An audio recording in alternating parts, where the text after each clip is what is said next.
গোপাল দা, আমার সাউন্ড কি clear? Clear. আমি এই পরশুদিন সুব্রতদার সাথে বসছিলাম সকালবেলা, তাদের সাথে মোটে কনভারসেশনই করতে পারলাম না। না, আজকে তো পরিষ্কার শোনা যাচ্ছে। বারবার বলছে না সাউন্ড ক্লিয়ার না, সাউন্ড ক্লিয়ার না। এখন কি তার ডিভাইসে প্রবলেম না আমার ডিভাইসে প্রবলেম, আমি বুঝতে পারলাম না। সুব্রতদার একটু প্রবলেম হয়।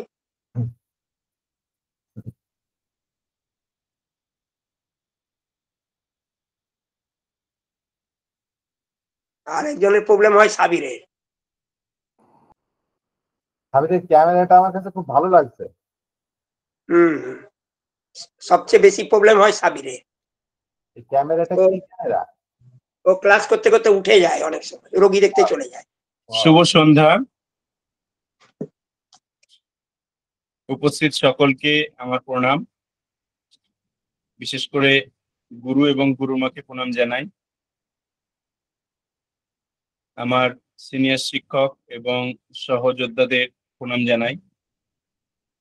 আজকে বেলেডোনা পাঠচক্র ক্লাসে আমরা তিনজন আলোচনা করব। ডক্টর দুলাল চন্দ্র দাস স্যার, ডক্টর পরাগ কুমার বিশ্বাস স্যার এবং আমি থাকছি। আজকে একটা বিশেষ কেস নিয়ে আলোচনা করব। কেসটা বেশ লম্বা, অনেক সময়, আপনার মন দিয়ে শুনতে হবে। আপনারা অনেক গভীরের একটা কেস। সিঙ্গেল কেসে কিন্তু পুরো ক্লাস প্রায় শেষ হয়ে যাবে, সুতরাং প্রত্যেকে কিন্তু ক্লাসটা মন দিয়ে শুনবেন। এই পেশেন্টটা অ্যাকচুয়ালি আমাদেরই একজন ডাক্তার বন্ধুর পেশেন্ট। তিনি ওষুধ দিচ্ছিলেন, 2-3 জন ডাক্তার মিলে ওষুধ দিচ্ছিলেন। তারপরে আমাদের তিনজনকে বললেন যে আমি দুলালদা এবং পরাগ স্যার যেন তিনজন মিলে দেখি। আমাদের সম্মাননাও দেওয়ার জন্য তিনি প্রস্তুত ছিলেন। তো সেই হিসেবে আমরা সময় দিয়ে ওনাকে ডেকেছিলাম। পেশেন্টটা আমার চেম্বারে এনেছিল। পেশেন্টটাকে মানে ওই ডাক্তারবাবু আমাদের চেম্বারে এনেছিলেন। হ্যাঁ, তো আমরা তিনজন দেখেছিলাম। সেই কেসটা আপনাদের সঙ্গে শেয়ার করছি।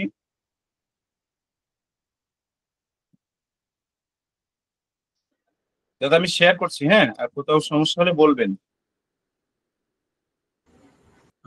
ঠিক আছে।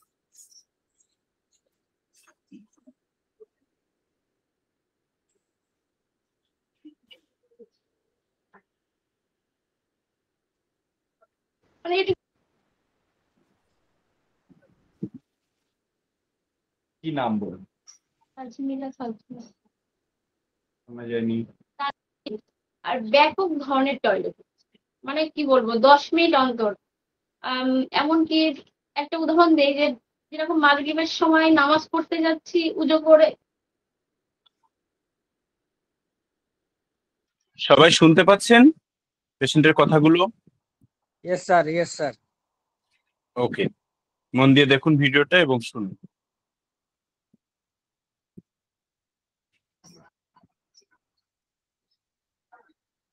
মানে বাথরুম থেকে বার হয়ে নামাজ পড়ছি, নামাজ শেষ, হাত রাগাত নামাজ পড়তে যে 15 মিনিট লাগলো কি 10 মিনিট লাগলো, সেই 10 মিনিট পরে আবার বাথরুমে যেতে, এসে আবার আমি যদি বই পড়তে বসি 3 পৃষ্ঠা 4 পৃষ্ঠা পড়ছি, তারপর থেকে আবার বাথরুম পেয়েছে।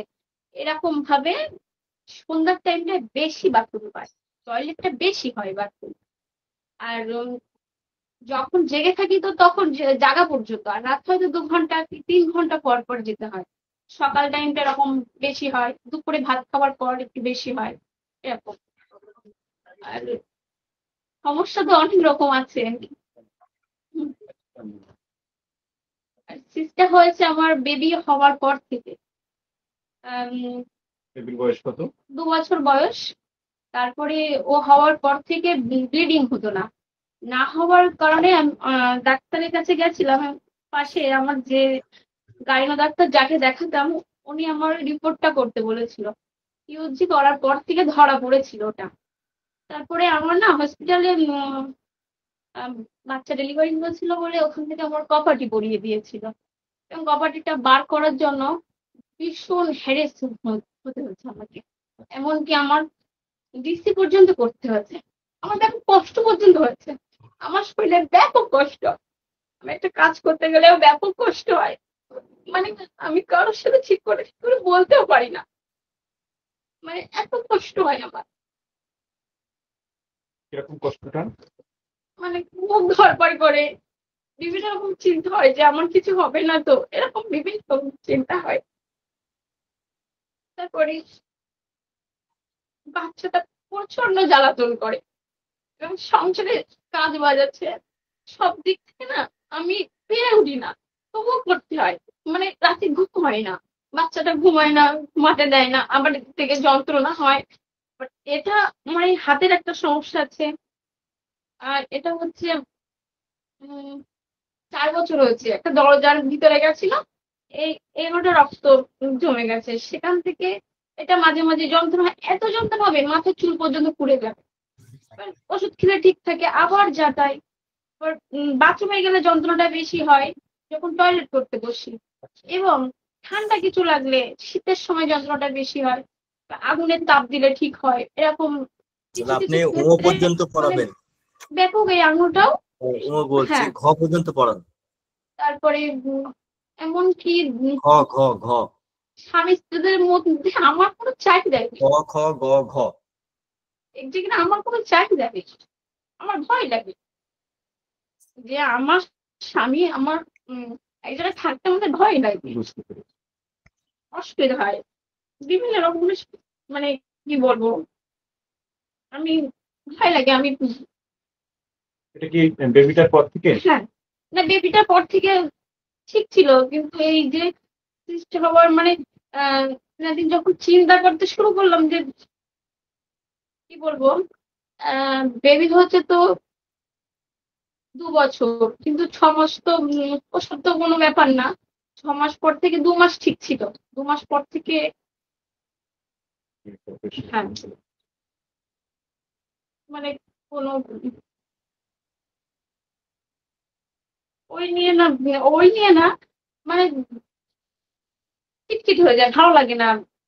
ওসব না কোনো কিছু ভালো লাগে না, শরীর ভালো থাকে না, সব সময় যেন দুর্বল থাকে, অসুবিধা হয় বিভিন্ন রকমের, পায়ের তলা জ্বালা করে, পায়ের তলা ব্যথা হয়, গা হাত পা ব্যথা হয়।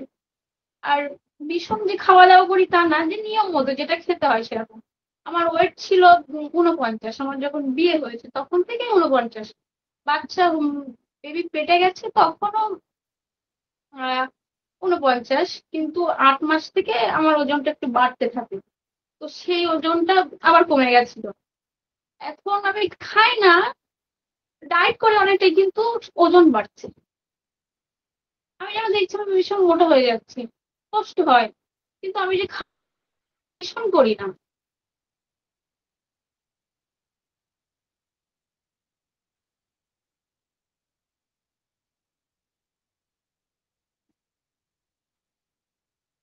প্রপার্টি বার করা হয়ে গেছে? হ্যাঁ, ওটা ডিসি করতে হয়েছিল, ডিসি করতে হচ্ছিল। ডিসি করে বার করতে হয়েছিল। তাহলে তো এখন আর সমস্যা থাকার কথা না নাকি? না, তারপর থেকে তো সিস্ট ছিল।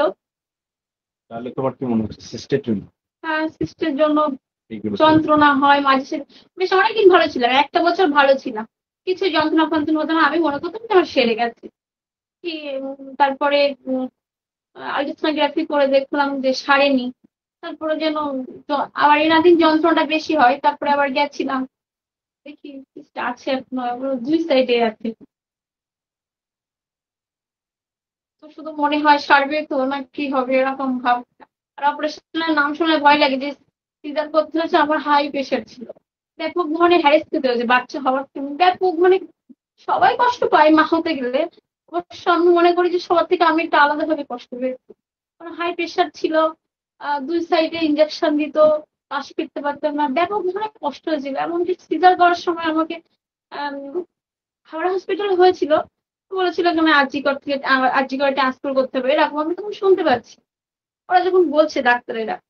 তো অনেকটা এমনকি ধৈর্য ধরে আল্লাহর নাম করে অনেক কিছু বলে আস্তে আস্তে প্রেশারটা কমে গেল, কিন্তু সিজার হওয়ার পরে আবার প্রেশার বেড়ে গেল। তো সেই প্রেশার বেশ কিছুদিন ছিল, এখন আবার কন্টিনিউ নর্মালে আছে।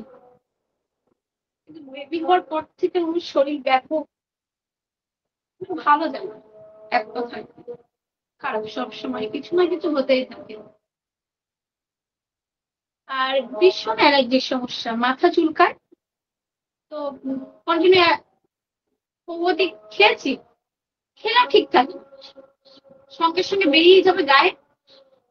না পেরে মন্ট্রেলসি, তারপরে আরো কি কি সব ওষুধ দেয়, মানে কি বলবো, দিতে চাই না কিন্তু বাধ্য হয়ে দিতে হয়। আমি না হলে সহ্য করতে পারি না গায়ে। মাথা অঞ্জলা হয়, মাথা চুলকায়, হাত পা সব লাল লাল বেরিয়ে যায়, চুলকায়। কাজ টাজ করতে পারবো না, তখন বেশ অসুবিধা হয়। মানে ঘুম আসবে না, অ্যালার্জি বলি না কেন আমার ঘুম আসে। কালকে আমি যখন শুয়েছি 2:30 বাজে, এবং উঠেছি 7:20-তে, আবার তার ভিতরে কিন্তু বাথরুমে উঠেছি। আর আমার বাচ্চাটা ঘুমায় এমন এমন টাইমে, আমি যে একটু ঘুমাবো দুপুর বেলা ঘুমাতে পারি না। ও ঘুমায় 11টা এবং উঠবে 1টা 1:30-টার দিকে, তারপর থেকে ও আর ঘুমায় না। এবং ও ঘুমায় সেই রাত 1টা, আমারও সেই যদি ঘুমের কষ্ট হয় প্রচন্ড, ঘুম আসলে ঘুমাতে পারি না কিছু কিছু ক্ষেত্রে। এবার এনাদের দেখছি আমার না রাতে ঘুমই আসে। এসব যাবত চিন্তা স্যার ব্যাক করেছি, ক্যামেরা অন হয়ে গেছে স্যার। স্যার আপনার ব্যাক ক্যামেরাটা অন হয়ে গেছে। এইসব চিন্তা Okay. করছি, চিন্তা করে করে না আরো কি বলবো, শুধু ভাবছি কি হবে, সারবে তো না। আমার কিন্তু ভীষণ অপারেশন হবে, সার্বিক তো বলতে মানে এরকম ভয় লাগে যে ওষুধ খাচ্ছিস অন্য কিছু হবে না তো। এমনকি আমার যখন আর ডান সাইডে একটা সিস্ট ছিল প্রথম যেটা, আপনি রিপোর্টটা দেখেছিলেন ইউএসজি দেখেছি। প্রথমটা, তখন ওই ডাক্তারবাবু আমাকে ভয় দেখিয়েছিল এ থেকে ক্যান্সার এবং ক্যান্সারের লক্ষণ এরকম ভাবে বলেছিল। তো উনি আমাকে রক্ত পরীক্ষা করতে দিয়েছিল, ক্যান্সার পরীক্ষা করতেও দিয়েছিল। তো ওই ভয়তে আমার না 5 কেজি কমে গেছে। ভীষণ চিন্তা করতাম, সেখান থেকে সেই চিন্তা না যায় না। কোন ডাক্তার বলেছিল এটা? ডাক্তারটার নাম কি যেন আমি জানি, সে মনে হচ্ছে না। হোমিওপ্যাথি ডাক্তার না? না, অ্যালোপ্যাথি। 2 বছর আগে দেখিয়েছি ওনাকে। আচ্ছা। ব্যাপক চুলকানো হয়, মানে চুলকানো বলতে আমার বিয়ে হয়েছিল 6 বছর। প্রথম যখন বিয়ে হলো 1 বছর, তখন আমার গায়ে ব্যাপক চুলকানো ছিল। তো যত হোমিওপ্যাথি অ্যালোপ্যাথি অনেক ডাক্তার দেখিয়েছিলাম, ঠিক হয়নি। মেডিকেলে গিয়ে ঠিক হয়েছিল। কিন্তু শুধু ভয় লাগে যে এই অ্যালার্জির ওষুধ খেলে যে চুলকানোটা যদি ফিরে আসে, হোমিওপ্যাথি ওষুধ খেলে যে চুলকানো ফিরে আসে, এরকম এরকম শুধু ভয় লাগে।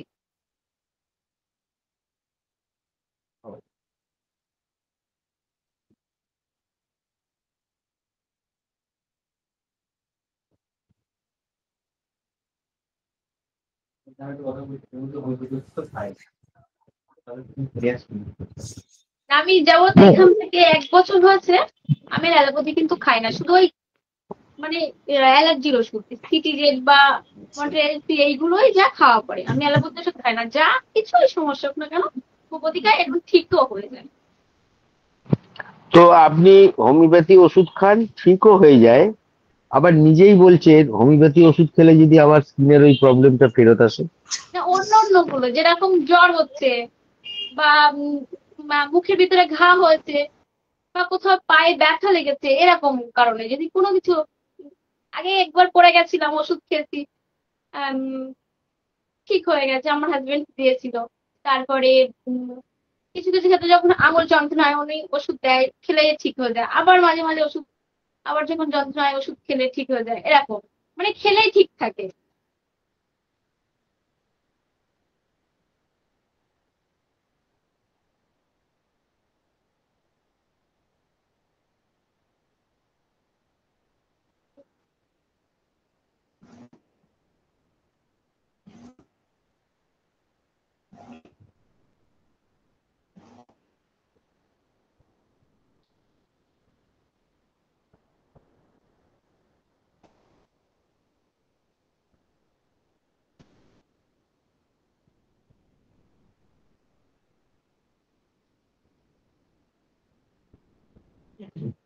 তো 5 থেকে 5 বছর আগে যখন স্কিনের সমস্যা হয়েছিল, যেটা কোথা থেকে সেরেছিল? মেডিকেল থেকে। তখন কেমন হয়েছিল যে এতটা ভয় হচ্ছে এখন? ওর সমস্ত গাতে মাথা থেকে পা পর্যন্ত কি হয়েছিল? ও ঘা হয়েছিল, বাদ ছিল না, মুখে ঢুকে সব হয়েছিল।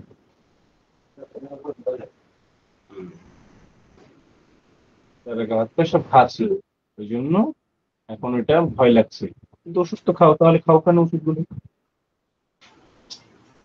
সহ্য মতো খেতে হয় ওষুধ। না এমনি ভয় লাগে যে ফিরবে না তো, ফিরবে না তো এরকম মনে হয়। মানে সত্যি কথা বলতে ইনি যখন ওষুধ দেয় এবং শুনেছি যে এই ওষুধটা খেলে না ঘা ফিরতে পারে, এই কথাটা আমার বলে, ঠিক আছে, তো ওই কারণেই ভয় লাগে বেশি। ওই যে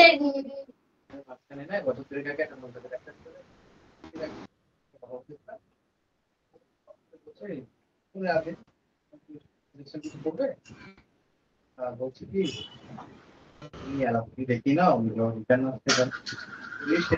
সেটা শুনেছি।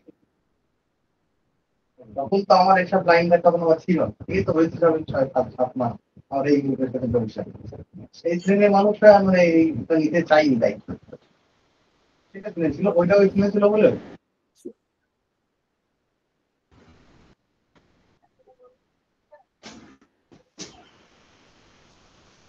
এখানে আর দরকার নেই মনে হয়। দুটো করে বল পায়।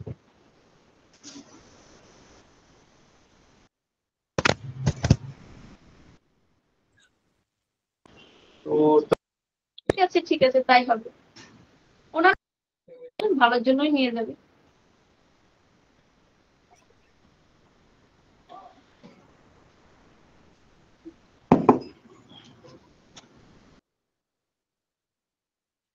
দাদা তাহলে সেকেন্ড ভিডিও চলে গেলাম। হ্যাঁ, হ্যাঁ হ্যাঁ একদম। ওখানে যেটুকু আছে একটু বলে দিলেই হবে, দরকার নেই। মানে এটা কারোর সঙ্গে আমার কথা বললে ওনার মতেই আমার চোখ মিশা যাবে না বলতে গেলে। মিশতে যাবে, মানে কথা বললে হবে। উনি ওনার কারোর সাথে হয় না, আমার আমার তো কারোর সাথে কথা বন্ধ নেই, রবি মানে কিন্তু আমার এটা সাথে সবার শাশুড়ির সম্পর্ক বিষয়ে ঠিক আছে, বলছেন। কিন্তু হ্যাঁ, ওনার চুরি করে আমার কথা বলতে হয় সবার সঙ্গে, ওনার সামনে কথা বললে হবে না। উনি ঝগড়া বাঁধায় সামনে কথা বলবে, আমার সাথে আমাকে চাপ দেয় ব্যাপক।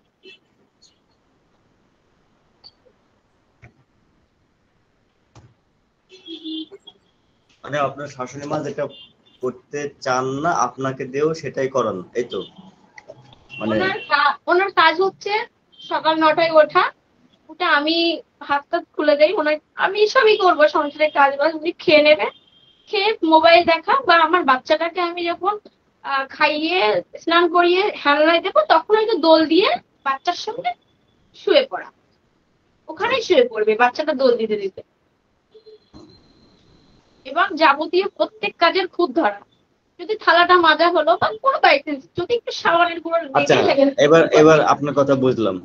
আপনি কি কখনো শাশুড়ির মায়ের এই ব্যাপারগুলোতে উত্তর দেন, তর্ক করেন? আমি খুব কম উত্তর দেই, খুব যেটা ধৈর্য ধরতে পারি না সেটাই আমি তাদের আমার স্বামীকে বলি, কিন্তু মানে ঝগড়ার ভয়টা আমি কিছুই বলি না, আর ওনার সাথে ঝগড়ার ঝগড়া, ভয়? হ্যাঁ, আর উনি পায়ে পা দিয়ে না ব্যাপক ঝামেলা করে, ভীষণ বড় ছোট কথা বলে।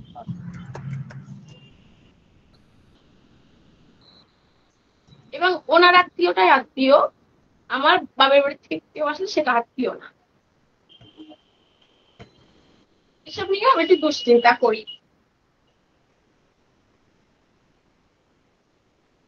আচ্ছা,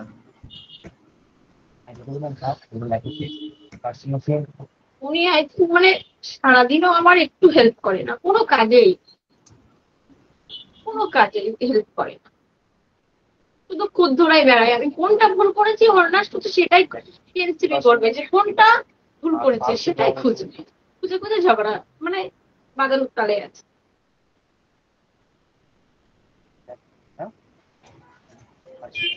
আর আমাকে চাপ দেয়, এর সাথে কথা বলা যাবে না, ওর সাথে কথা বলা যাবে না, এরকম।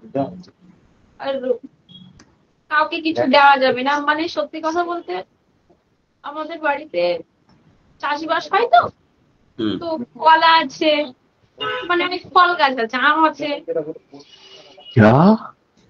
আচ্ছা। আম আছে, আম গাছ আছে অনেক, কলা হ্যাঁ। বাগান আছে 4-5 বিঘে, এরপর অনেক কলা আছে বাড়িতে। তারপরে সবজি, প্রচুর সবজি আছে আমাদের বাড়িতে। তো ওগুলো তো পচে যায়, হ্যাঁ। তো ওই জিনিস যদি আমি কাউকে চুরি করে দেয় না, তো ওই জিনিস জানতে না পারে তো ব্যাপার আলাদা, ওনার সামনে ওই জিনিসটা পচে যাবে কিন্তু কাউকে দিলে হবে। আর আমি তো সেটা দেখতে পাই যে পচে যাচ্ছে, মানুষ খাক এটাই চাই, কিন্তু ওনার মতে আমার চললে হবে না। এমনকি যদি একটু মাংস রান্না করি, আমার মেজো শাশুড়ি স্বামী মারা গেছে, আমার শ্বশুর মারা গেছে, তো ওনার ওই ছেলেটা পাগল একটু টাইপের। ওরা তো তেমন কিনে খেতে পারে না আর্থিক সমস্যার জন্য, সবার তো সমান থাকে না। তো চুরি করে দেই যে একটু, কিন্তু সামনে দিকে আমি যেতে পারবো না। আমি যদি বলি ওনাদের একটু দেই, তো দিতে দেয় না আমার, তার জন্য কথা শোনায়, তোমার কতটা দেয় তুমি দেবে, মানে বিভিন্ন রকমের কথা শোনায়। ওনার কাজ হচ্ছে আমার বাপের বাড়ি থেকে জিনিসপত্র নিয়ে আসো, টাকা পয়সা নিয়ে আসো, তো এটাই অনেক কিছু। আমার ছেলে হচ্ছে, তো হার দিয়েছে কিন্তু বেশি দেয়নি, 1 ভরি দেয়নি, তার জন্য ওনার মনে অশান্তি। 58 সময় দিয়েছে, তাতে ওনার হয়নি, বেশি বেশি দিতে হবে সবসময়, অল্পতে খুশি না উনি। হুম। উনি বলে যে শুধু মেয়েরা, মেয়েদের হক আছে বাপের বাড়ি থেকে নিয়ে আসা, ছেলের বাড়ি থেকে কখনো কিছু যাবে না, এরকম। এবং আমার মা এসে যে 2-4 দিন থাকবে, এরকম অধিকার আমার মায়ের নেই। মেয়ের বাড়ি এসে থাকবে, ওনারা যেতে পারবে কিন্তু তারা আসতে পারবে না, আমার কোনো। ঠিক আছে। এবং রিসেন্ট অ্যাক্সিডেন্ট হয়েছে, আমার মামা দেখতে আসবে, আমি শ্বশুর শাশুড়িকে জানাচ্ছি আমার মামা আসবে, উনি আমার উত্তর দিচ্ছে কি করতে আসবে এই বর্ষায় কাদায়, বারণ করে দাও, বলো আমরা কদিন পর আমরা যাবো, এরকম উত্তর। আচ্ছা আচ্ছা, ঠিক আর আছে। আমি রোগ সম্পর্কে ওনাকে কোনো কিছুই বলতে পারি না, ভয় লাগে যে উনি মানে বললেই উনি, মানে কি বলবো, আমি যদি বলি আমার শরীর খারাপ অসুস্থ, তো কোনোদিন আমার ভাত রান্না করে দেয়নি, আমার কষ্ট না রান্না করতে। কিন্তু ওনার ওনার ওনার যদি কোনো কিছু হয়, তো আমার মানে সেবা করতেই হবে, এমনিতে করি, এক কান থেকে চুন খসলে ঝামেলা। আচ্ছা আচ্ছা, ঠিক আছে। হ্যাঁ। সাবিদা, আচ্ছা। পুরোই পুরোই চাপে। হ্যাঁ হ্যাঁ। হ্যাঁ। আচ্ছা, রিভিউটা কি এখন দেখিয়ে দেবো না পরে, জলালদা? দেখে দেন, ও দেখিয়ে দেবো। 2 লাইন দেখে ওটা মিটিয়ে দেন। ওকে, ভিডিওটা দেখিয়ে দিচ্ছি, হ্যাঁ, আর বেশি সময় নিচ্ছি না, বাস শুধু রিভিউটা দেখিয়ে ছেড়ে দিচ্ছি অল্প করে। আমি কি হাসিটা দেখুন আজকে, ফেসিয়াল পুরো চেঞ্জ। বলতে হবে। আচ্ছা, আমার ডান সাইডে বা সাইডের ব্যথাটা আর করছে না এখান থেকে, মানে ওষুধ খাওয়ার পর থেকে। আচ্ছা। আর টয়লেটটা মাঝে সাঝে মনে হচ্ছে কোনোদিন কমে গেছে, মানে খুবই ভালো যে খুব কম যাচ্ছে আর কি। আবার 2-1 দিন এত বেশি, আবার মাঝে সাথে কমছে, আবার মাঝে সাথে বেশি, এরকমই হচ্ছে, মানে অ্যাকচুয়ালি কমেনি, মানে কিছুদিন কমছে, একদিন কমছে, 4 দিন বাড়ছে, আবার মাঝে একদিন কমছে, এরকম হচ্ছে। আগের মতো না আগের থেকে একটু ভালো? তো আগের থেকে ভালো, কিন্তু আবার যখন বেশি অনেক সময় সন্ধ্যাবেলা কোনো দিন মাঝে সাথে, আগে যেটা অসম্ভব হতো, যে বার হতো, র্যাশ বার হতো, লাল লাল ভীষণ ধরনের, সেটা চুলকাতো, সেটা কমাচ্ছে। আর মানে পেটের যন্ত্রণাই নেই, পেটের ব্যথাও নেই, ওর দিক থেকে আমি খুব, মানে কি বলবো, উম একে এক বলা, মানে 100-তে 100 বলা যায়, আমি খুবই ভালো আছি। আপনারা শুনলেন পেশেন্ট কি বললো, যে পেশেন্ট 100-তে 100 ভালো আছে, কিন্তু সে এখনো চিকিৎসারত আছে, তার কিছু ওই সিমটম ফিরছে আসছে, আস্তে আস্তে পুরোটাই ঠিক হয়ে যাবে। পেশেন্টের ফেসিয়াল এক্সপ্রেশন চেঞ্জ হয়ে গেছে, সে কিন্তু অনেক ভালো আছে। এবার আমরা আলোচনায় আসবো, দাদা প্লিজ।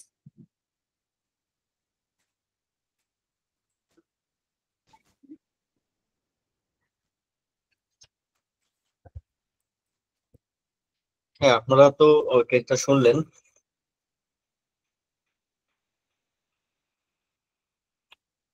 2-3 জন যদি চান তাহলে আপনাদের ওষুধ বলতেই পারেন, আপনার নির্বাচিত ওষুধ সম্বন্ধে।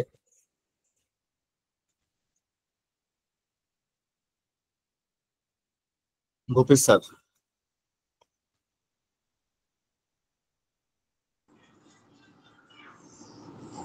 স্যার নমস্কার, পিয়ুষ স্যারকে নমস্কার, সবাইকে নমস্কার।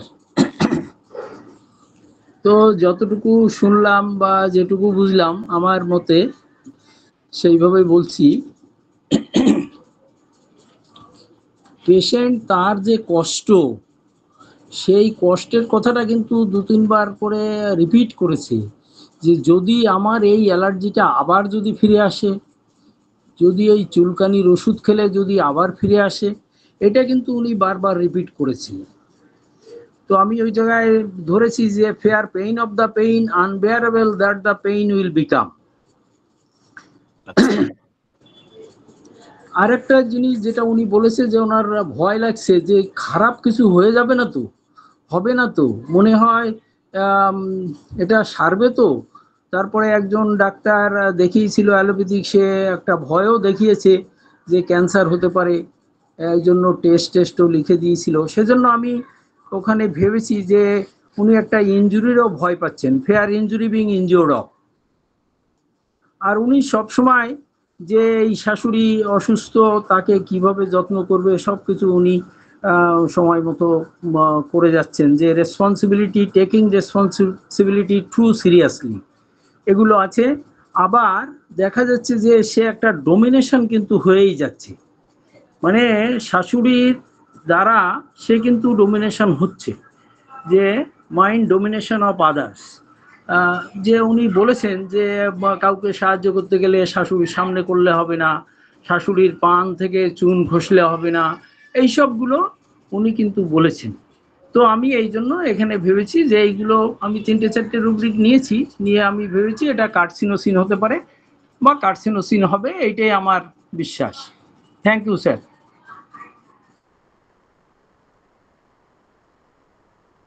আপনাকেও অনেক ধন্যবাদ ভূপেশ স্যার। আশিস দা।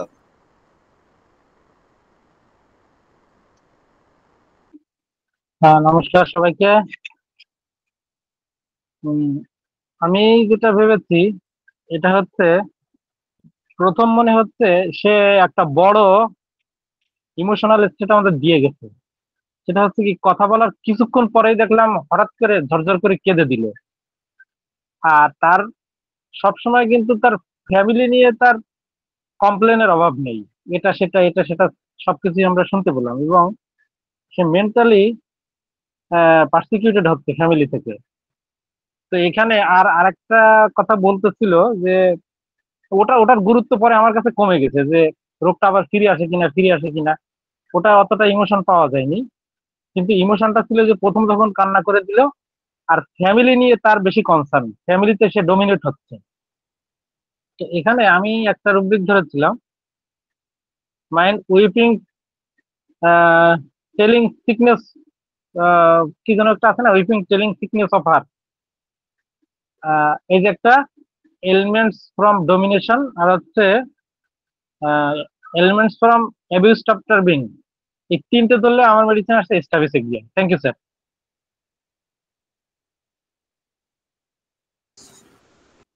ধন্যবাদ আশিস দা। স্বরূপ দা, ডাক্তার স্বরূপ দা। হ্যাঁ দাদা, হ্যাঁ বলছি, আমি যেটা ভেবেছি রুব্রিক গুলোতেই যাচ্ছি, আর কেসের মধ্যে যাচ্ছি না। একটা হচ্ছে ফেয়ার রেকারেন্ট, এই জায়গাটা আছে, আর রেসপন্সিবিলিটি জায়গাটা তো ভূপেশ স্যার বললেন।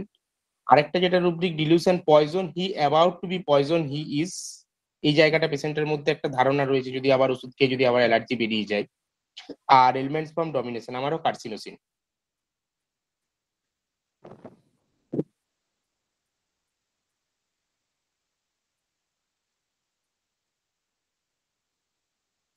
হ্যালো। হ্যাঁ, সুন্দর। তাহলে আপনারা কার্সিনোসিনের দিকেই থাকছেন বেশি। হ্যাঁ দাদা। কিশোর ঘোষ, কিশোর ঘোষ। আচ্ছা নমস্কার স্যার। হ্যাঁ নমস্কার। শোনা যাচ্ছে স্যার? হ্যাঁ ঠিক আছে একদম। হ্যাঁ বলছি।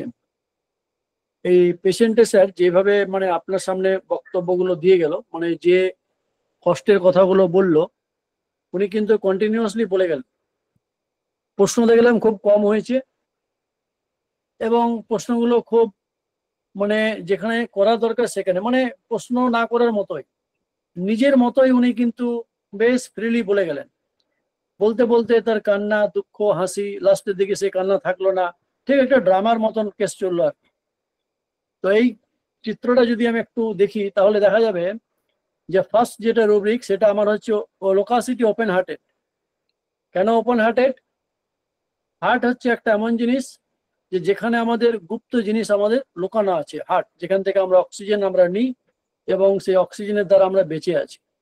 তো ইনি যে কথাগুলো আপনার সামনে বলে গেলেন, উনি কিন্তু মানে ফ্রিলি বলে গেলেন আপনার সামনে।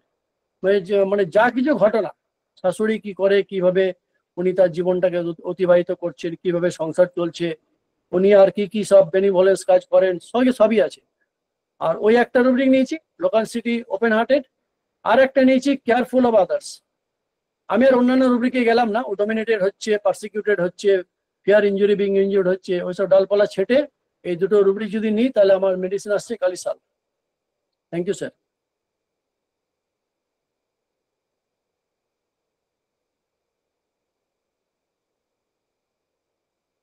আমি কি একটু বলবো এখন? হ্যাঁ মৃত্যুঞ্জয় স্যার, হ্যাঁ বলুন। হ্যাঁ, আমি যে ব্যাপারটা শুনলাম, আমি একটা প্রশ্ন, একটা মনে জাগলো যে উনি শাশুড়ির কাছে এত অত্যাচারিত হচ্ছেন, এই কথাগুলোকে নিয়ে উনি স্বামীর কাছে, ওনার হাজবেন্ডের কাছে কি বলেছেন? হাজবেন্ডের কাছ থেকে কি উত্তর পেয়েছেন? এটা আমি কিন্তু জানতে পারলাম না। আমি প্রশ্ন করতাম যে আপনি যে এত অত্যাচার হচ্ছেন, শাশুড়ি এই বলছে তাই বলছে, আপনার স্বামীকে বলেছেন, সব হাজবেন্ডকে বলেছেন? তো হাজবেন্ড কি বলেছে? সাবি ভাইকে আমি বলছি যে এই ধরনের প্রশ্ন আমার মনে জাগলো। প্রশ্নটা আবার করেন। উনি যে এই যে ওনার শাশুড়িকে ভয়ে আছেন, শাশুড়ি ওনাকে সহ্য করতে পারছে না, ওনার কোনো কাজে সবসময় বাধা দিচ্ছে, খুঁত ধরছে, এই কথাগুলো কি ওনার হাজবেন্ডকে বলেছিলেন? তাতে হাজবেন্ড কি উত্তর দিয়েছিলেন? হাজবেন্ড সবসময় তার পক্ষে, এবং আমাদেরকে এসে যখন এই ধরনের কথা শুরু হয় উনি বলেন যে আসলে আমার মা খুব বেশি বেশি করেন, এটা আমার কাছে অতিরিক্ত মনে হয়। সে তো মনেই করছে, কিন্তু এটা আমার কাছেও এটা অতিরিক্ত মনে হচ্ছে, এটা ঠিক না। হাজবেন্ড তার ওয়াইফের পক্ষে। তাকে কি বলেছে? তুমি এগুলো সহ্য করো না কি, কিছু এরকম কিছু বলেছে? এগুলো সহ্য করো দেখো, আমরা যেমন বলি। ওরকম কোনো বিষয় না, উনি নিজের থেকেই সহ্য করেন।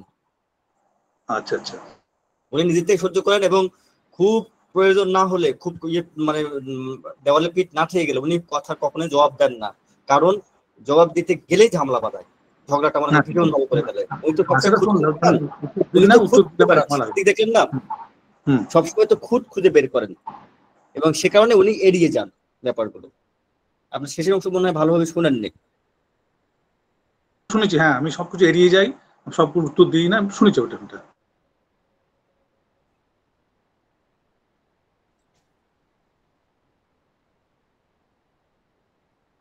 ঠিক আছে, আর কেউ কিছু বলবেন?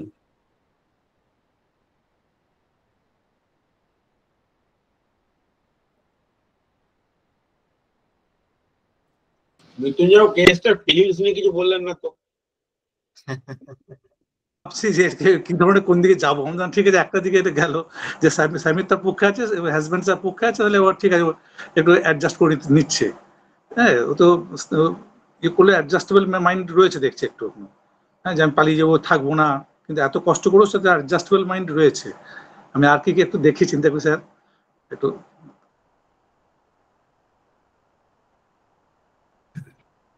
ঠিক আছে, আর কেউ কিছু বলবেন? আমি একটু বলি স্যার। স্যার আমি একটু বলি। হ্যাঁ,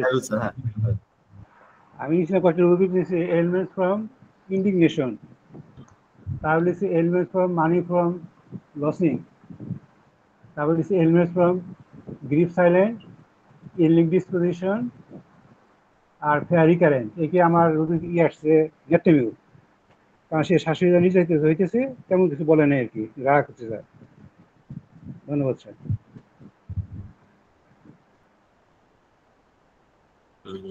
ধন্যবাদ খায়রুল স্যারকে। আমি এবার সরাসরি চলে যাবো ফরাক স্যারের কাছে। একটু আসতে, হ্যাঁ। নমস্কার সকলকে। সকলকে নমস্কার জানিয়ে আমি বলতে শুরু করি একটু। দেখুন, আমাদের কেসটা তো বিশাল। সবচেয়ে বড় কথা হচ্ছে, যেহেতু আমাদের সামনে পেশেন্ট বসেছিল, আমাদের চিন্তা ভাবনা একটু অন্যরকম ছিল হয়তো, বা কিন্তু এখানে যারা যা বলেছেন কেউ ভুল বলছেন বা কারো চিন্তা ভাবনা ভুল, এটা আমরা বলছি না, কারণ খুব ভিডিওটা খুব তাড়াতাড়ি দেখানো হয়ে গেছে, মানে একবারই দেখানো হয়েছে, সেটা নিয়ে সবাই হয়তো সবটা লিখতেও পারেননি বা ভাববার ঠিক মতো জায়গাটা খুঁজে পাননি, হয়তো এরকমও হতে পারে। তো আমরা ভেবেছিলাম ছোট ছোট করে একদম সিম্পল জায়গা থেকে আমরা এগিয়েছিলাম। দেখুন, অনেক কথা পেশেন্ট বলেছে,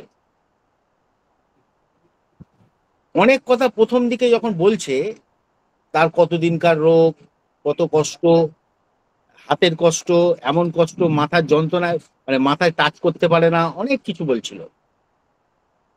বলতে বলতে যখন ও বলল একটা জায়গা, দেখুন, ভালো থাকে না, সব সময় কিছু না কিছু হতেই থাকে, এই জায়গাটাকে যদি আমরা হাইলাইট করি, তাহলে মানে এখানেও বলতে চাইছে কোনো সময় এমন থাকে না যে একটু সুস্থ থাকে। যবে থেকে ওই বাচ্চা রয়েছে, তারপরে 2 মাস, তারপর থেকে এই ঝামেলা কিন্তু ওর সঙ্গে লেগে আছে। অনেক কিছু বলে গেল। এই একটার পর একটা জিনিসে ও কিন্তু কষ্ট পেতেই থাকে, পেতেই থাকে, কষ্ট ছাড়াও থাকতে পারে না, মানে কিছু না কিছু কষ্ট শরীরে আছে, এবং ভোগান্তিটাও খুব ভুগছে, এটাও বারবার বলেছে। এইখান থেকে যদি আমরা ছোট ছোট করে ভাবি, এই রুব্রিকগুলো সবাই বলতে পারবেন। Dilution persecuted, he is persecuted, এবং ডিলিউশন পারসিউড, হি ওয়াজ। প্রথম রুব্রিক আমরা এই দুটো নিয়েছিলাম, যে এইখান দিয়ে শুরু হোক। Dilution persecuted, he is persecuted, দেখুন একটার পর একটা রোগে সে ভুগেই যাচ্ছে, ভুগেই যাচ্ছে, মানে সব সময় রোগ ভোগটা তার মধ্যে আছেই, এবং এই যন্ত্রণা দ্বারা সে বারবার পারসিকিউট হচ্ছে।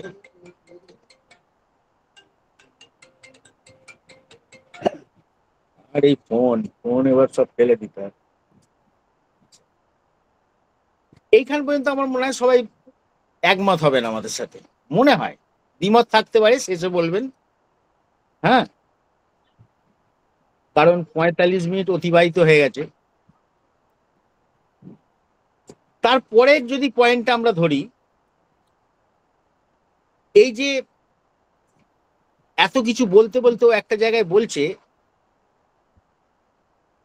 যে বুক ধরপড় করে, বিভিন্ন ধরনের চিন্তা হয়, আমার কিছু হবে না তো, আবার এসব চিন্তা করে করে করে না ছাড়বে না তো, ওষুধ খাচ্ছি ঠিক হবে কিনা, এরকম ভয় লাগতে থাকে। কারণ ওর যখন সিস্ট ছিল, একজন ডাক্তারবাবুকে দেখিয়েছিল, সে ক্যান্সারের ভয় দেখিয়েছিল, এরকম গল্পটা কিন্তু বলেছে, এটা মনে হয় সবার মনে আছে।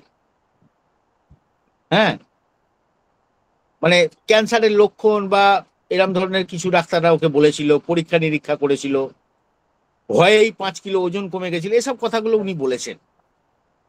আমরা এই জায়গাটার উপর তারপরে জোর দিয়েছিলাম,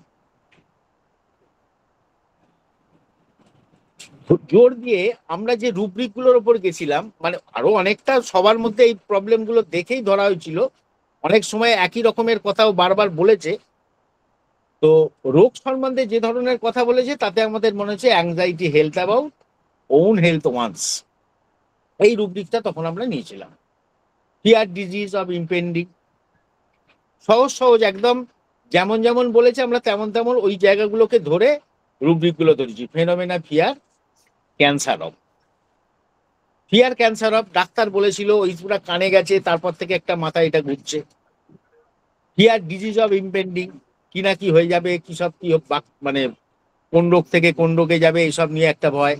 আর নিজের শরীর সম্বন্ধে ও কিন্তু সবসময় একটা অ্যাংজাইটিতে ভোগে, এটা প্রথম থেকে যখন বলেছে সবটা থেকে আমাদের এটা মনে হয়েছে ও সব সময় অ্যাংজাইটিতে ভুগছে ওর রোগের ব্যাপারে। তো এই দুটো পয়েন্ট প্রথম আমরা ধরলাম। এখানে স্যার এটা যোগ করা উচিত ছিল আমাদের তখন। কি বলুন তো? এই ইমপ্রেশনে ভুল, ওই জায়গাটায় আমাদের একটা ভুল হয়ে গেছিল ওই সময়। হ্যাঁ, ডাক্তারবাবু বলার জন্য ডাক্তারবাবু এখানে সেট করে দিয়েছে। ওই ডাক্তারবাবু বলেছে ওটা কিন্তু মাথায় থেকে। এমনিতে দেখুন আমাদের মানুষ মানে একটা জিনিস আছে, আমার মনে হয়, এটা অবশ্যই ব্যক্তিগত আমার ধারণা, যে 5টা ভালো কথা বললে সেটা নিয়ে কেউ ভাবে না, কিন্তু একটা যদি নেগেটিভ শব্দ কেউ ব্যবহার করে দেয় মানুষ কিন্তু সেটা নিয়েই চলতে থাকে সারাক্ষণ। ওই নেগেটিভটাই মাথায় চলতে থাকে, হয়তো সেটা পুরোপুরি ভুল, তা সত্ত্বেও সেটা নিয়েই মানুষ ভাবে। সেরকম এখানে ডাক্তার একবার বলে দিচ্ছে ওই খারাপ কথাটা মাথায় এসছে, মানে কানে চলে গেছে, তারপর থেকে এটা নিয়ে উনি ভাবেন, ভয় পান। আর সংসারের সব কথা ভেবে এত কষ্টের ওপর কষ্ট করে তার সব কাজও করতে হয়, সবই করতে হয়, সেই জন্য তার শরীর সম্বন্ধে সবসময় একটা অ্যাংজাইটি থাকে। তারপরের পার্টটা হলো এই ওর হাজবেন্ড ডাক্তার সব ওষুধপত্র দেয়। আমরা ওখানে প্রশ্নও করেছিলাম যে হঠাৎ করে কেন দেখাতে চাইছে বা কিছু। ও তো হোমিওপ্যাথি ওষুধ দেয়, ভালো হয়। তো তখন ও নিজের থেকেই বলেছিল যে আমাকে একটা ভালো ডাক্তার দেখাও। কারণটা বলছে যে আমি তো ভালো হচ্ছি না ওসব ওষুধ খেয়ে, বা বেশি দিন ভালো থাকতে পারছি না।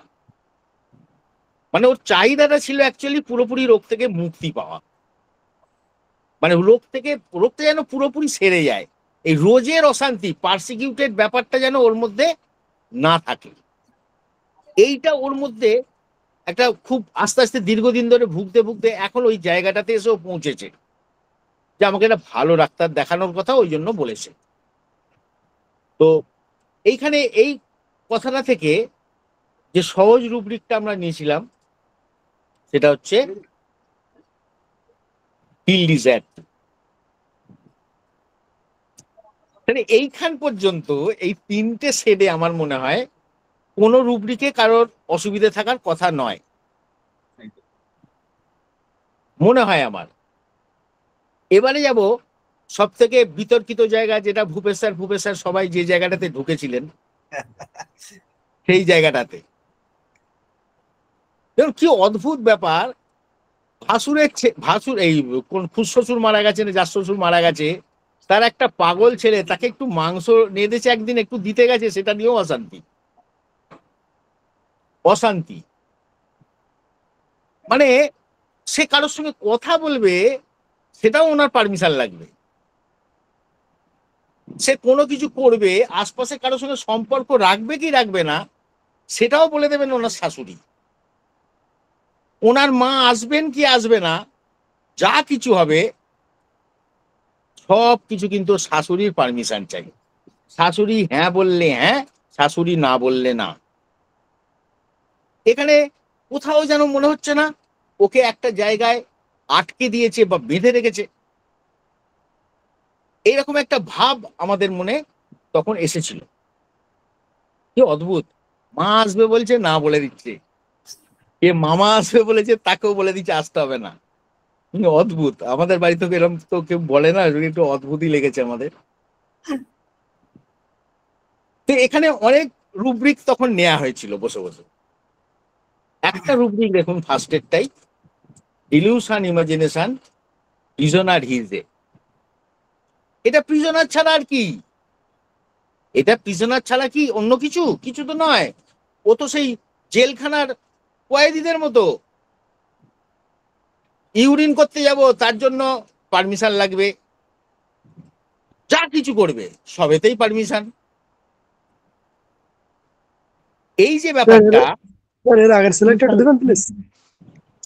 এখন কেন এরকম?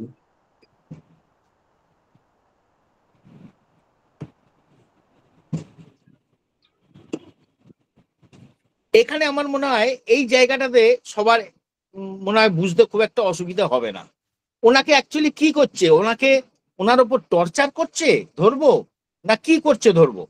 ও রান্না করছে, ঘরে আছে, ঘরের মতো খাচ্ছে দাচ্ছে, সব খুঁত একটু ধরছে, শাশুড়ি ধরতে পারে, সেটা খুঁত একটু গুরুজনরা ধরতে পারে, সেটা নিয়ে আমি ধরলাম না।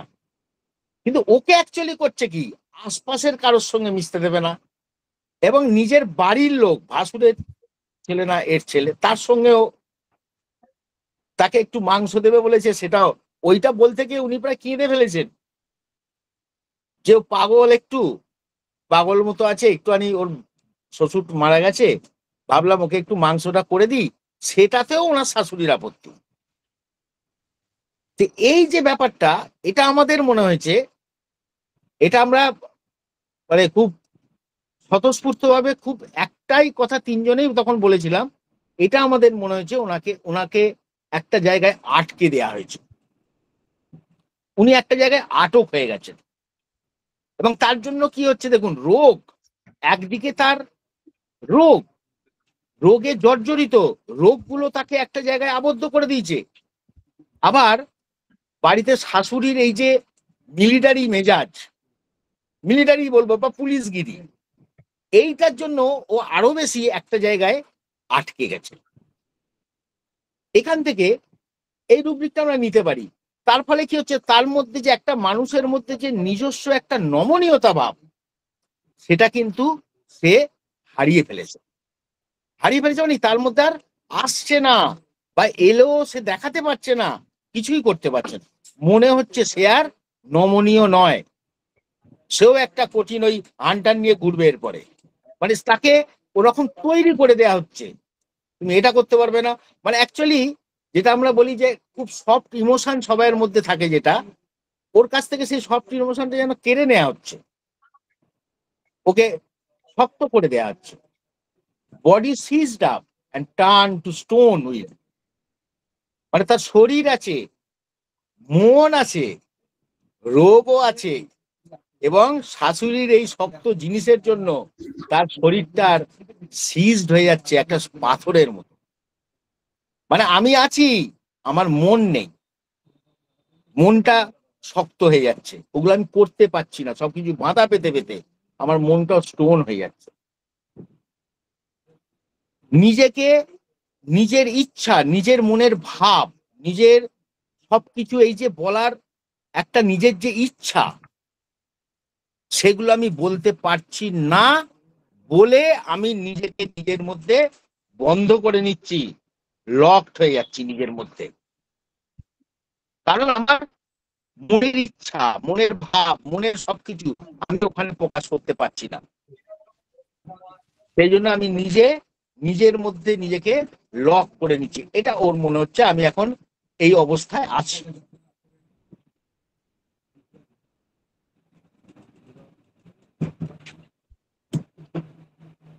দুলালদা শুরু করো, আমি চেম্বারে এখনো বেরোতে হবে। ধন্যবাদ দুলাল কল এসে গেছে। পাশাপাশি সবাইকে নমস্কার জানাচ্ছি, এবং গুরু এবং গুরু মাকেও আমি নমস্কার জানিয়ে আমার শুরু করছি আজকের এই সেশনটা। আমি জানি এটা বেশ প্রশ্ন আসবে, সহজ ব্যাপার হলেও একটু জটিলই হয়ে গেছে, অনেক শেড দিয়ে দিয়েছেন, পৃথক করা খুব কঠিনই বলা যায়। তো ইতিমধ্যে আমাদের নির্বাচিত মেডিসিন চলে এসেছে, তারপরও সেই মেডিসিনকে সাপোর্ট দিতে এবং খুব প্রাসঙ্গিক এইখানে এই কেসে এই রুব্রিক্স গুলো নেওয়া যায় সেরকম কিছু রুব্রিক্স আমরা এখানে অ্যাড করার চেষ্টা করেছি। এগুলোই শেষ, আর কিছু হবে না, সংযোজন বিয়োজন হবে না, ব্যাপারটা এমন নয়, অনেক কিছু এখানে হতে পারে। আমরা যেভাবে ভেবেছি সেটা এখানে শেয়ার করছি।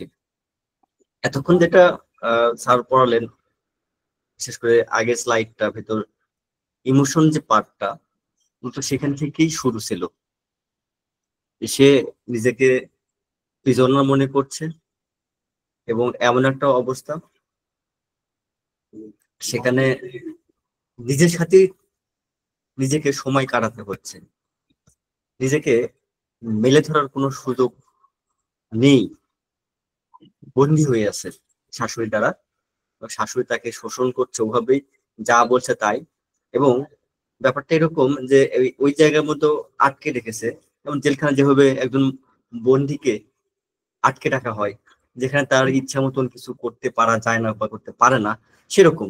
তো এক জায়গায় জমে থেকে থেকে দেখা যাচ্ছে নড়াচড়া করতে পারছে না, তো পাথরে পরিণত হয়ে গেছে, প্রাণ শক্তির মধ্যে সব থেমে গেছে, ভেতরকার কিছু নেই, ব্যাপারটা এরকম। এবং এই যে বেন্ড হতে পারছে না, সে নমনীয় তো হতে পারছে না, সে চাচ্ছে নমনীয় হবে কিন্তু পারছে না, তো না পেরে পেরে আস্তে আস্তে স্টোনে পরিণত হয়ে যাচ্ছে। এবং সেক্ষেত্রে দেখা যাচ্ছে কি করছে, যে বাইরে কারোর সাথে সে মেলামেশা করতে পারছে না ওভাবে, এবং নিজের মধ্যে সে বন্দী হয়েছে, নিজের মধ্যেই কিন্তু এখন সে নিজেই বন্দী হয়ে আছে। তার মনে হচ্ছে যে তার ভেতরেই একটা কারাগার, এবং সেখানে সে আটকে আছে, সবকিছু চেপে রাখছে, কাউকে কিছু বলতে পারছে না। প্রথমে বলেছিল যে কাঁদতে কাঁদতে, আমি কাউকে কিছু বলতে পারছি, আমি খুব খুব কষ্ট পাচ্ছি, কিন্তু আমি কাউকে কিছু বলতে পারছি না। এই বলতে পারছি না মানে কি, নিজের কষ্টগুলো নিজের মধ্যেই রাখতে হচ্ছে। লকড অ্যাওয়ে উইদিন হারসেলফ, তার যে কষ্টগুলো নিজের মধ্যে রাখতে হচ্ছে, এবং সে নিজেও নিজের মধ্যেই থাকছে, নিজ থেকে বাইরে যেতে পারছে না, কিভাবে সে লকড হয়ে আছে। এই ব্যাপারটা এরপরের রুব্রিক্স গুলো একটু কঠিন মনে হতে পারে, তবে খুব একটা কঠিন নয়।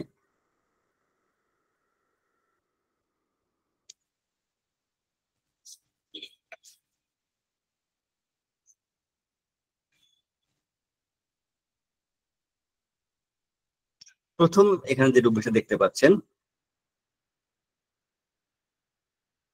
Dilshan invaded. His space is being murdered by. এটা কিছুটা মেটাফরিক, আবার যদি আপনি ভাবেন সরাসরি এটা নেওয়া যায় এই রুব্রিক্সটা। ইনভাইটেডটা হচ্ছে কি, কর্তৃত্ব আরোপ করা, নিয়ন্ত্রণ করা, কারো দখলে নিয়ে আসা, এরকম ব্যাপারগুলো, দখলে আসা, অধিকার এখানে আরোপ করা, এই ধরনের ব্যাপারটা সে মনে করছে। দেখেন, invaded is space, his space is being invaded, মানে তার যে জায়গা বা স্থান, সে জায়গাটা অন্য কেউ দখল করেছে।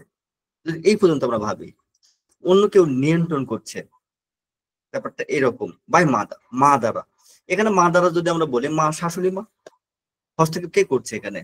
এখানে তো শাশুড়ি মা হস্তক্ষেপ করছে। এটা অন্য যে কোনো, এখানে মা মানে মাই হবে ব্যাপারটা তা না, এটা অন্য কারো প্রভাব, শক্তিশালী কোন কেউ দ্বারা, শক্তিশালী কোনো কর্তৃপক্ষ দ্বারা কিন্তু এটা এভাবে রাখার, যদি কেউ দখলে রাখতে চায়, তার ওই যে নিজের মধ্যে রাখতে হচ্ছে, নিজের মধ্যে থাকতে হচ্ছে, থাকতে বাধ্য করছে, কোথাও কিছু করতে পারছে না, তার মানে কি তার যে জায়গাটা, স্পেসটা, সেটা অন্য কারো নিয়ন্ত্রণে, কারো দখলে। যেহেতু অন্য কারো দখলে আছে, সুতরাং সে তো নিজের মতন চলাফেরা করতে পারছে না, কিছুই করতে পারবে না। এবং অনেক সময় এরকম বলতে পারে, অনেক রোগীদের এসে বলে, বাচ্চারাও অনেক সময় বলে যে আমি তো এখন বড় হয়ে গেছি, আমার মা তো এটা বুঝতেই পারে না, সবসময় আমার সাথে থাকবে, এটা করো না, সেটা করো না, এভাবে হেঁটো না, এটা খেও না, এই বলতেই থাকে। তারপর আমি তো বড় হয়ে গেছি, বড় হয়েছে, সে মনে করছে আমি বড় হয়ে গেছি, আমার নিজস্ব একটা জায়গা আছে, আমি আমার মতন করে আমার জায়গায় আমি চলবো, কিন্তু মা নিষেধ করছে, বাবা নিষেধ করছে, আমার এই জায়গাতে এসে বাবা মা কেউ ঢুকে পড়ছে, ব্যাপারটা এরকম। এরকম ফিলিংসটা হচ্ছে এরকম, তার কল্পনা বা তার মনে হচ্ছে তার ব্যক্তিগত যে স্থান, সে জায়গায় অন্য কেউ নিয়ন্ত্রণ করছে বা হস্তক্ষেপ করছে, কেউ দখল নিচ্ছে, সুতরাং সে তার নিজের জায়গাতেই নিজে স্বাধীনভাবে চলতে পারছে না। এবং এক্ষেত্রে দেখা যাচ্ছে কি হচ্ছে, দেখেন কতটা কঠিন, কতটা কঠোর এই জায়গাগুলো, এই ক্ষেত্রে যে তাকে ব্যবহার করা হচ্ছে বাড়ির সব কাজে, এবং সকল ক্ষেত্রে তার মতো করে চলতে হচ্ছে, মানে শাশুড়ি দ্বারা নিয়ন্ত্রিত, শাশুড়ি যা মনে করছে তাই।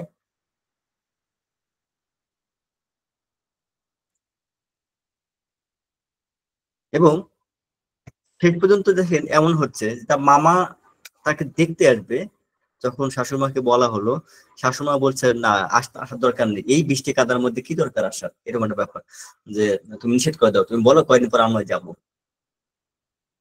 মামা আসবে, মামাকে নিষেধ করা যায়? মা আসবে, থাকবে কয়দিন, থাকতে পারবে না। এখন যদি সে সরাসরি নিষেধ করে তাহলে ব্যাপারটা কেমন হচ্ছে, কতটা। আবার যে সোনার দানা বা এই যে ব্যাপারগুলো বললো, যেটা দিয়েছে, হার দিয়েছে, সেটা পছন্দ না, আরো বেশি চাই, সবকিছু ক্ষেত্রে, সব ক্ষেত্রে এবং সব সময় কি হচ্ছে, যা কিছু করতে হচ্ছে, যা কিছু করতে হচ্ছে, যদি সে নিজের মতন করে কিছু করতে চায় সেটা চুরি করে করতে হচ্ছে। তার সামনে কিন্তু করতে পারছেন, কারোর সাথে কথা বলতে পারছেন না, কাউকে কিছু দিতে পারছেন না, ব্যাপকভাবে কিন্তু উনি চাপ সৃষ্টি করছেন। এবং সব ক্ষেত্রে দেখা যায় যে এরকম ভাবে যে কারো কাছে দেখা যাচ্ছে তাকে ছোট হতে হচ্ছে, এরকম ভাবে কার জন্য হতে হচ্ছে, শাশুড়ির জন্য। মানে ঘুরে ফিরে মনে হচ্ছে তার কাছে এরকম ফিলসে চলে আসছে, আমাকে বলির পাঠা বানানো হচ্ছে, যখন যেরকম ইচ্ছা সেরকম ভাবে ব্যবহার করছেন। মানে নিরীহ একটা প্রাণীকে, দেখেন সামথিং ইনোসেন্ট এর উপরে দেখেন যে ইনোসেন্ট একদম নিরীহ প্রাণীর মতন তাকে বলি করা হচ্ছে, মানে ওইভাবে ঠিক ব্যবহার করা হচ্ছে এখানে। delusion sacrifice his final acceptance of being slaughter যদি বলা হয়, তাহলে যদি বলেন যে পশু হত্যা বা নর হত্যা এরকম, বা কসাই মানে বলি দেওয়া যদি বলেন, এরকম ব্যাপারটা, পশু বধ করা এরকম। ফেনাল কথাটা কি FANL এটাই আছে? কোনটা? এই ফেনাল ওটা ফাইনাল হবে, ফাইনাল। ওটা মনে হয় ভুল আসছে সম্ভবত, হ্যাঁ ফাইনাল হবে, এটা ফাইনাল হবে, ওইটা সম্ভবত ভুল চলে আসছে এখানে, এটা ফাইনাল হবে। মানে শেষ পর্যন্ত কি হচ্ছে যে ওইখানে তাকে মানে মূলত বলির পাঠা বানানো হচ্ছে সকল ক্ষেত্রে। তো সব দিক দিয়ে, কারণ তার মধ্যে চলতে হচ্ছে, সে হস্তক্ষেপ করছে, শাশুড়ি হস্তক্ষেপ করছে, এবং শেষ পর্যন্ত ওরকম ভাবে তাকে মানে ইনোসেন্ট হিসেবে তাকে দেখা যাচ্ছে বলি বানানো হচ্ছে, বলি দেওয়া হচ্ছে। আমরা আরেকটু যদি এগিয়ে যাই, এক্ষেত্রে উনি বলছিলেন এরকমটা যে আমি যদি অসুস্থ হই তাহলে সারাদিনে কিন্তু উনি আমাকে কোনো হেল্প করেন না, কোনো কাজে করেন না, শুধু খুঁজে খুঁজে আমার খুঁত ধরে বেড়ান, কোনটা ভুল করেছি সেটাই খুঁজে খুঁজে বের করেন, খুঁজে খুঁজে ঝগড়া করেন, ঝগড়া বাঁধানোর তালেই থাকেন উনি। আর আমাকে চাপ দেন, এর সাথে কথা বলা যাবে না, এর সাথে বলা যাবে না, এরকম ভাবে চলতেই থাকে। মানে শাশুড়ি মার কাজই হলো এভাবে খুঁজে খুঁজে খুঁত বের করা, এবং অসুস্থ হলেও কষ্ট করে সব কাজ তাকে করতে হয়, উনি কোনো হেল্প করেন না। আপনারা হয়তো শুনেছেন, হয়তো মানে শুনেছেন, বলেছেন কি করে, ঘুম থেকে উঠলেন, ওঠার পরে দেখা যাচ্ছে যে আমার বাচ্চাকে চান করে খাইয়ে দিলাম, দোলনায় শুয়ে দিলাম, ওনার কাজ হলো ওই বাচ্চাকে দোল দেওয়া, দোল দিতে দিতে ওখানে শুয়ে পড়ে, এই হলো কাজ।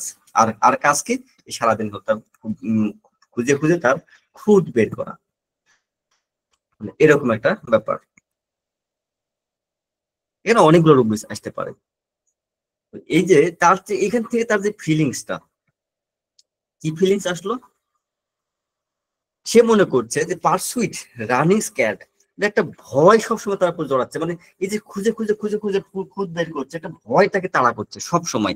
পারসুইট বাই স্যাটিস্ট পায়, স্যাটিস্ট মানে কি, যে তাকে দুঃখ দেয়, সব সময় তাকে তাড়া করছে, যে বা যে জিনিসটা, যে ব্যক্তি বা যে বস্তু তাকে দুঃখ দেয়, কষ্ট দেয়, এখানে ব্যক্তি হবে, তাকে তাড়া করছে।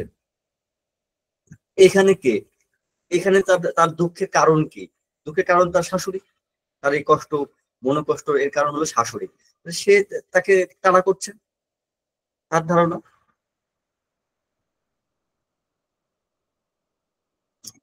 এগুলো সরাসরি যদি বলেন তাহলে হবে delusion attract being women by, ওমেনের এখানে অবশ্যই মেটাফরিক অর্থ আছে, আপনি সরাসরি এখানে নেন, অসুবিধা নেই। একজন মহিলা বা একজন মা সবসময় স্নেহশীল হয় কিন্তু এখানে কিন্তু উল্টা হয়ে গেছে। মমতাময়ী, স্নেহশীল, কত কি মমতাময়ী মা বলে আমরা, কিন্তু উল্টা হয়ে গেছে ওনার ক্ষেত্রে। এবং এতটাই অবস্থা যে তাকে গ্রাস করে ফেলছে ওই শক্তিশালী কর্তৃপক্ষ। এই ডিভোর্স গ্রাস করা এলিমেন্ট খারাপ কোনো কিছু, খারাপ বলতে এখানে কি শক্তিশালী কোনো কর্তৃপক্ষ দ্বারা, তার মানে তাকে বেড়েই উঠতে দিচ্ছে না, সবসময় তগুলো করছে। এবং সে এইরকম ক্ষেত্রে কল্পনা করতে থাকে, কি কল্পনা করে, সে ডুয়েলস তার মনের মধ্যে এরকম ঘুরপাক খায় সবসময় যে মাদার্স আর্ট বলতে কি, দেখেন মা কিরকম হয়, কি ধরনের, মায়ের গুণগুলো কি কি, কত সুন্দর, শক্তিশালী, দয়ালু, আরো কি মমতাময়, অনেক কিছু। এই যে ব্যাপারগুলো, এইটাই মাদার্স আর্ট। মায়ের পৃথিবীতে যখন আপনি মায়ের আসলে যাবেন, আসলে তলে কি কি আপনি পাবেন, কি কি আশা করেন, সেই আর্টটা, সেই পৃথিবীটাই সে কল্পনা করছে। এখানে সেটা বলছে স্ট্রং, বেনিভোলেন্ট, অনেক কিছু। মারা কিরকম হয়, এরকম সুন্দর, শক্তিশালী, বেনিভোলেন্ট, সবকিছু, দয়ালু, সবকিছু ব্যাপারটা। কিন্তু অ্যাবিউজড এন্ড ডিসরিগেটস অর, তার বেলায় কি করা হচ্ছে, অবহেলা করা হচ্ছে এবং শোষণ করা হচ্ছে। রোগী মাদার্স আর্থ কল্পনা করছেন এরকম হয়, ওই জায়গায় আবার ভাবছেন উল্টাটা একই সাথে হচ্ছে। উনি যে মাদার্স আর্থ কল্পনা করছে, সেই মাদার্স দ্বারাই কিন্তু সে কি হচ্ছে, অ্যাবিউজ হচ্ছেন এবং শোষিত হচ্ছেন। তাকে সম্মান দেওয়া হচ্ছে না, তাকে কোনো কিছু করতে দেওয়া হচ্ছে না। যদিও নিজেকে যদি বলেন সে সুন্দর, শক্তিশালী এবং নিজেও একজন মা, কিন্তু তার মনের উপর চাপ সৃষ্টি করা হচ্ছে এবং কিছুই করতে দেওয়া হচ্ছে না। বলতে পারে রোগী এরকম যে আমার তো অনেক গুণ আছে, কিন্তু সেটাতে আমার গুণ আছে, আমার আমার দোষ আছে অনেক, ঠিক আছে, আমার গুণও আছে, কিন্তু আমার গুণগুলো কেউ গুরুত্বই দেয় না। আবার যদি বলেন যে আমাকে সবাই ব্যবহারই করছে বা অবহেলাই করছে, কিন্তু আমিও তো একজন নারী, কিন্তু সেটাতে সেই পৃথিবীতে আমার ওই যে সম্মান নারী হিসেবে সেটা পাচ্ছি না। আমিও তো তাদের মতন সুন্দর, শক্তিশালী, দয়ালু, সবকিছু, কিন্তু আমি তো সেটা পাচ্ছি না। বরং একজন শক্তিশালী কর্তৃপক্ষ বা এনিম্যাল দ্বারা কি হচ্ছে, আমি শেষ হয়ে যাচ্ছে, ধ্বংস হয়ে যাচ্ছে, আমাকে গ্রাস করছে তারা।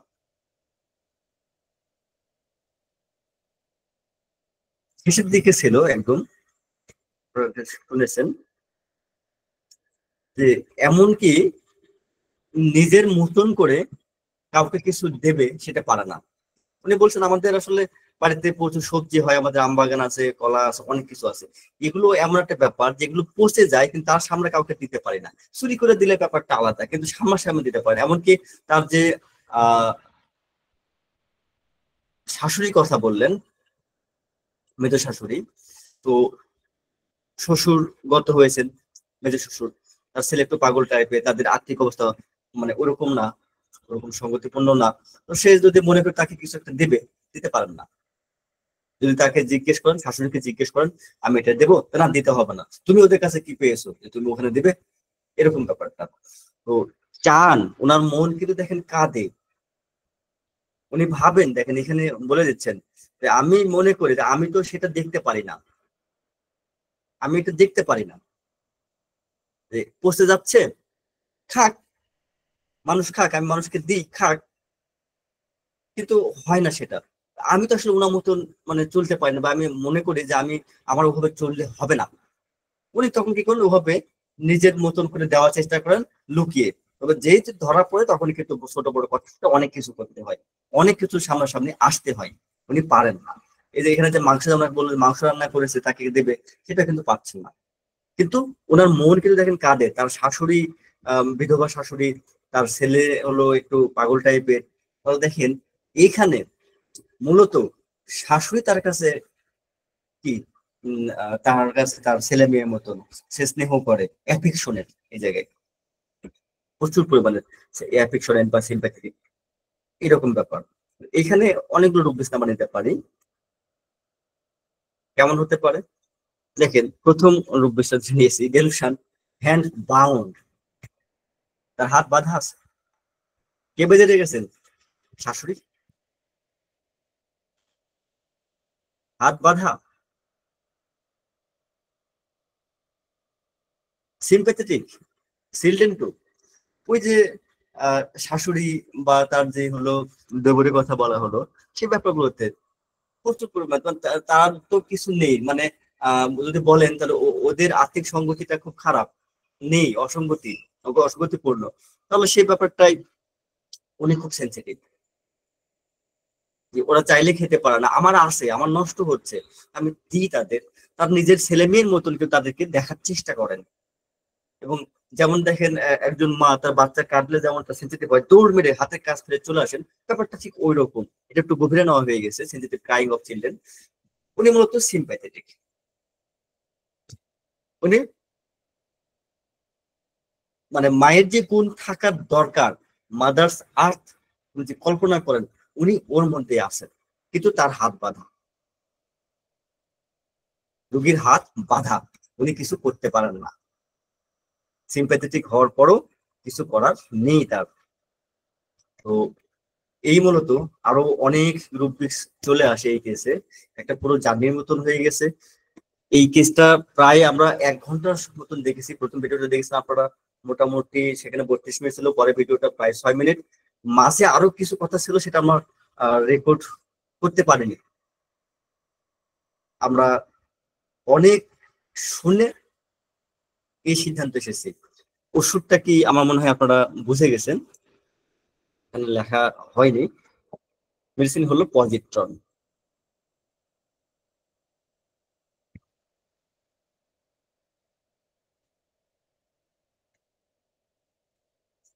তো আমি আমার আলোচনাকে আর দীর্ঘায়িত করব না,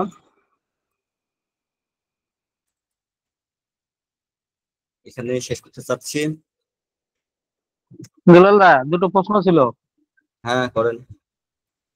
একটা হলো ওই ফিজিক্স স্যার আমাদের সুন্দর একটা জিনিস শিখিয়েছিলেন, সেটা হলো কি, যখন দেখা যাবে রোগী তার পরিবার নিয়ে মানে খুব পরিমাণে অসন্তোষ প্রকাশ এবং কমপ্লেন করেই চলেছেন, তাহলে বুঝতে হবে সে ওখানে ড্যাম্প ওয়েদারে আছে। এখানে আমরা ওই সেই ডাল কামাররা কেন ভাবতে পারছি না, এই যে একটা আর একটা রুব্রিক নিয়ে আমার অবজেকশন, সেটা হলো ইমপ্রেশনাবল। আমি তো জানতাম ইমপ্রেশনাবল হয় পজিটিভ অ্যাসপেক্টে, আর নেগেটিভ অ্যাসপেক্টে যদি হয় তখন সেখানে ইমপ্রেশনেবল কি যেন একটা আছে, আন দিয়ে কি যেন একটা আছে আর কি, নেগেটিভলি এরকম, ইমপ্রেশনেবল আনপ্লিজেন্টলি ইমপ্রেসড বাই এভরিথিং। তাহলে এখানে তো সে নেগেটিভ ওয়েতে হয়েছে, তাহলে এখানে আমরা পজিটিভটা নিলাম, এটা আসলে একটু যদি বুঝিয়ে বলতেন। এই দুটো জিনিস ইমপ্রেশনেবল দুই অর্থেই নেওয়া যায়, নেগেটিভ অর্থও নেওয়া যায়, পজিটিভ অর্থও নেওয়া যায়। না, নেগেটিভ অর্থ হলে তো নেগেটিভ তো অ্যাসপেক্টটা ঢুকানোই আছে, ইমপ্রেশনেবল আনপ্লিজেন্টলি। দুভাবেই ইমপ্রেস হতে পারে, দুভাবেই ইমপ্রেস হতে পারে, পজিটিভ ভাবে হতে পারে, নেগেটিভ ভাবে হতে পারে, দুভাবে হতে পারে। শুধু পজিটিভ হবে এমনটা না, মোটেও না। ওই রূপটা আলাদা। আপনি যেটা বললেন ইমপ্রেশনেবল, ইমপ্রেস বাই এভরিথিং, সেটা আলাদা একটা সাইড। দুভাবে ইমপ্রেশন মানে কি, ছাপ পড়া, তাই না? ছাপ পড়ে গেছে। ছাপটা কি, ছাপটা খারাপও হতে পারে, ভালোও হতে পারে, দুভাবে হতে পারে।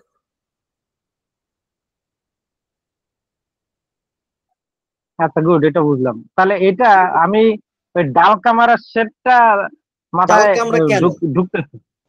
ডালকে আমরা কেন,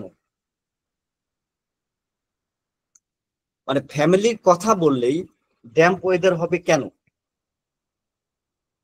আর ড্যাম্প ওয়েদার মানে ডাল কামড়া শুধু হবে, সেটাই কেন বলেন?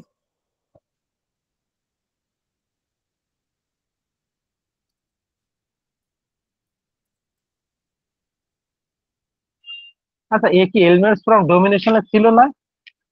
কিন্তু ডোমিনেশনটা তো আমরা নিলাম না কোথাও। অনেক কিছু নিয়ে নিয়েছে, সেটা কি দেখেছেন কি কি নিয়েছে? হ্যাঁ সেটা তো দেখছি, কিন্তু এক ডমিনেশন নিলে তো 10টা 20টা ওর ভিতরে কভার হয়ে যেত। হ্যাঁ, এক ডমিনেশনের ভিতরে তো সবগুলোই আছে মনে হয়।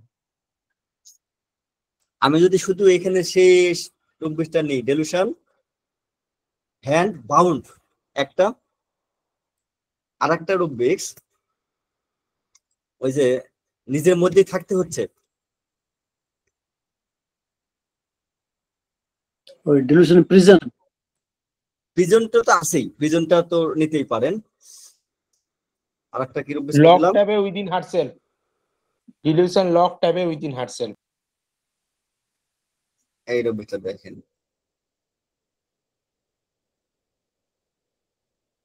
Lock within herself.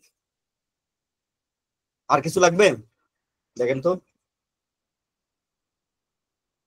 তার ইমোশনাল যে পার্টটা সেটা মূলত এখান থেকে তো শুরু হয়েছে না। আর এই যে 4 নম্বর যেখানে বললাম, মানে ওই যে বাড়ির কথা বলা শুরু করলো সেখান থেকেই কিন্তু মূলত ইমোশন পার্ট। সে জায়গায় যদি মূল জায়গায় যদি বলেন লক অ্যাওয়ে উইথ হারসেলফ, আর শেষে যে রূপবিশটা নেওয়া হলো হ্যান্ড বাউন্ড, মানে এই হ্যান্ড বাউন্ড করে মানে সবকিছু দেখেন অনেক কিছু হলো, হ্যান্ড বাউন্ডে কিন্তু ওর মধ্যে চলে আসে লক উইথ হারসেলফ। ওই একটা রূপবিশ দেখে তো পুরোটা কভার হয়ে যাবে, হবে না?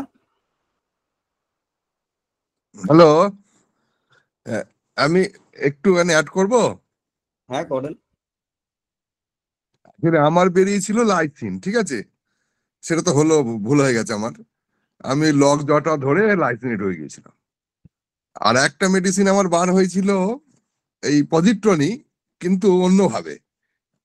সেটা হচ্ছে আমি ধরেছিলাম ডিলুশন অপ্রেসড হিওয়ার, আর 2 নম্বর ধরেছিলাম ফরবিয়ারেন্স।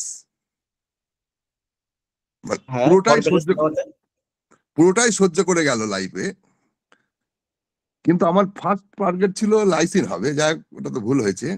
তাই এই দুটো যদি অ্যাড করা যায় আমরা আমাদের কেস অনুযায়ী করতে পারেন। ফরবিয়ারেন্সটা আমরা নিয়েও বাদ দিলাম এই জন্যই, উনি কিন্তু আবার কথা শোনানো বলেনও, চেষ্টা করেন চেপে থাকার, কিন্তু অনেক সময় যখন হয় না তখন কিন্তু বলেনও।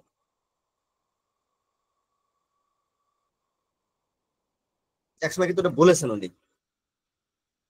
না, সহ্য করে তো বেরোতে পারছে না ওখানে, তো ওই না জায়গায় বেরোতে পারছেন না, সহ্য করতে হচ্ছে নাকি? হ্যাঁ, টোটালটা থেকে সহ্য করতে হচ্ছে, ফরবিয়ারেন্সটা নিতেই পারেন। একদম সেটাই বলছি, একদম একদম ফরবিয়ারেন্স নিতে পারবেন।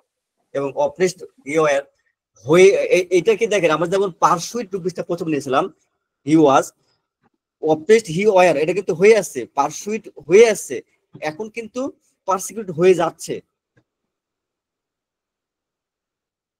চলছে কিন্তু এখনো।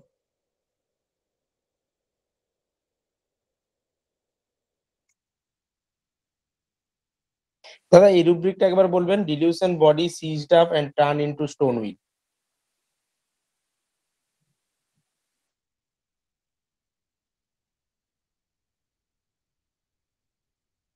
এখানে দেখেন এক জায়গায় স্থির থাকতে হচ্ছে তো নাকি, এবং নিজে কিছু নিজের মতো করে করতেও পারছেন না, পারছেন কিছু দিতে পারছেন না, কারোর সাথে কথা বলতে পারছেন না, অনেক কিছু ব্যাপার আছে এখানে। একটা জায়গায় চুপচাপ থাকতে হচ্ছে। যখন চুপচাপ থাকবেন, মানে ওই যে locked with herself, within herself হয়ে যাচ্ছে, তখন কি হচ্ছে, মনে হচ্ছে যে আমার শরীরটা জমে যাচ্ছে দিন দিন, মানে ওই জায়গাতে আমি স্থির হয়ে থাকছি একটা জায়গায়, আমার বডি থাকছে, মন তো ওইখানে থাকছে না। ওখানে মন ছাড়া দেখা যাচ্ছে কি হচ্ছে, আমার একদম নিথর একটা শরীর হয়ে আছে। এটা আস্তে আস্তে টার্ন টু স্টোন, পাথর হয়ে যাচ্ছে, মানে আমি আমার শরীরটা মধ্যে জমে যাচ্ছে, আমি নড়াচড়া করতে পারছি না, আমার ভেতরকার প্রাণ শক্তি সব থেমে যাচ্ছে, আমি নড়তে পারছি না। যখন তার হ্যান্ড বাউন্ড করা হচ্ছে, চারিদিক থেকে তাকে যখন ওভাবে সিস্ট করা হচ্ছে, ওইভাবে কর্তৃত্ব আরোপ করা হচ্ছে, তার জায়গায় তাকে চলাফেরা করতে দেওয়া হচ্ছে না, তখন কিন্তু তখন ওই যে সিস্ট আপ হয়ে আস্তে আস্তে স্টোন হয়ে গেল, নড়তে পারছে না। এখানে রোগীরা বলে না যে আমরা, রোগীরা বলে আমরা সইতে সইতে পাথর হয়ে গেছি, এটার মানেটা এরকম দাঁড়াচ্ছে, যতই সইতে সইতে সইতে এখন আমি পাথর হয়ে গেছি। ওদিক দিয়েও যাওয়া যেতে পারে।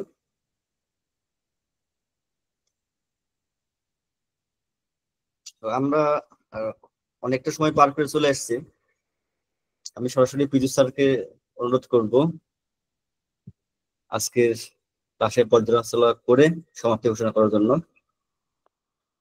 স্যার পজিট্রনের পাওয়ারটা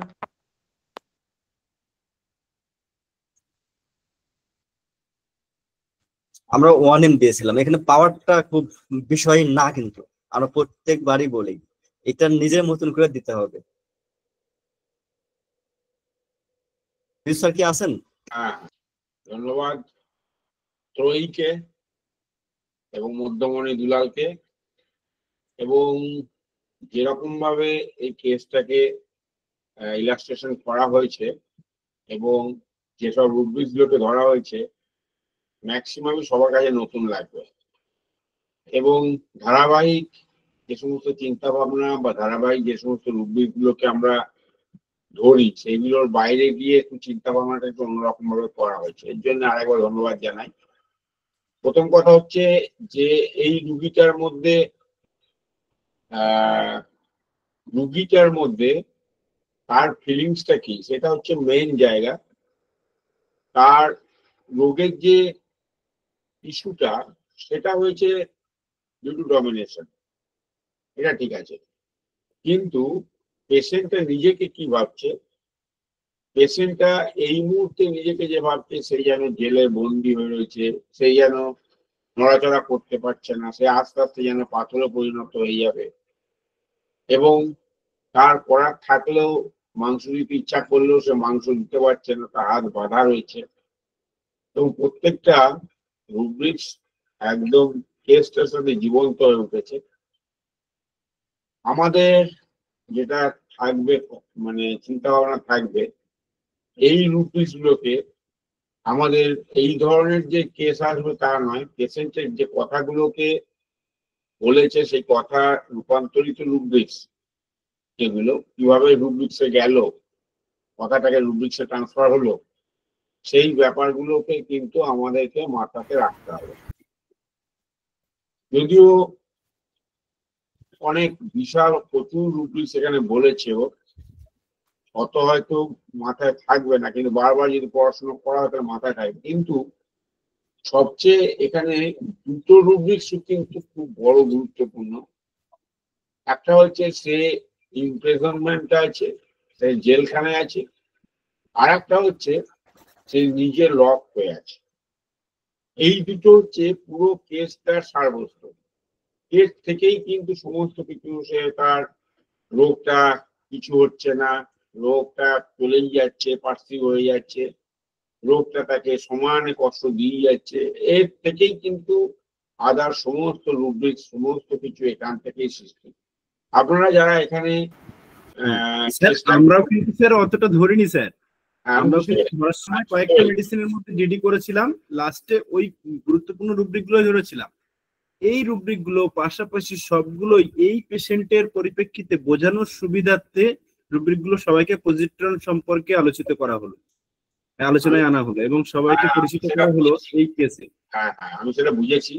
সাধারণত কেসটাকে সাজাতে গেলে বোঝাতে গেলে এরকম ভাবেই সাজাতে হয়। হ্যাঁ স্যার, যাতে পজিট্রনটা সবার মনে গেঁথে যায় এই জন্য এই চেষ্টাটা করা হয়েছে।